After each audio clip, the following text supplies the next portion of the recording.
Selon le directeur des applications météorologie et climatologie du Mali, le Mali émet 0,06% des émissions mondiales et reste un pays qui absorbe les gaz à effet de serre à ce jour.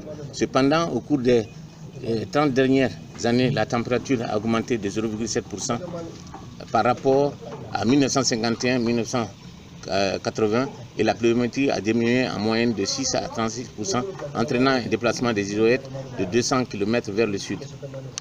L'isoète 1200 mm n'existe plus sur la carte du Mali, avec un coefficient de variation de 16% au sud et 40% au nord. Les cycles de pluie sont altérés, entraînant des poches de sécheresse. L'impact des changements climatiques a frappé de plein fouet le Mali. Ce phénomène est un défi supplémentaire pour nos pays extrêmement fragiles, préoccupés en priorité par sa situation sécuritaire. De l'avis des spécialistes maliens, d'ici 2025, la température risque d'augmenter de 2 degrés Celsius et la pluviométrie va diminuer de 10 à 15%.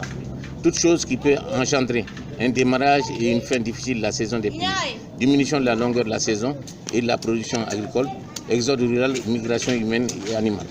Comme de présage, la campagne agricole 2017-2018, en termes de précipitations, toute la région se caractérise par une variation interannuelle et décennale importante. Au regard des défis climatiques et ses conséquences désastreuses, les autorités doivent assumer leurs responsabilités par une démarche participative de manière ambitieuse en intégrant pleinement la dimension humaine en complément des dimensions économiques et écologiques.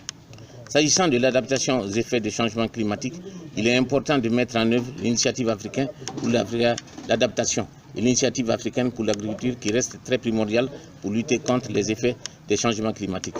Quant à l'atténuation ou réduction des émissions de gestion des effets de serre, j'appuie mon pays, le Mali, qui propose dans la CPDN des actions concrètes de réduction par l'utilisation des énergies renouvelables.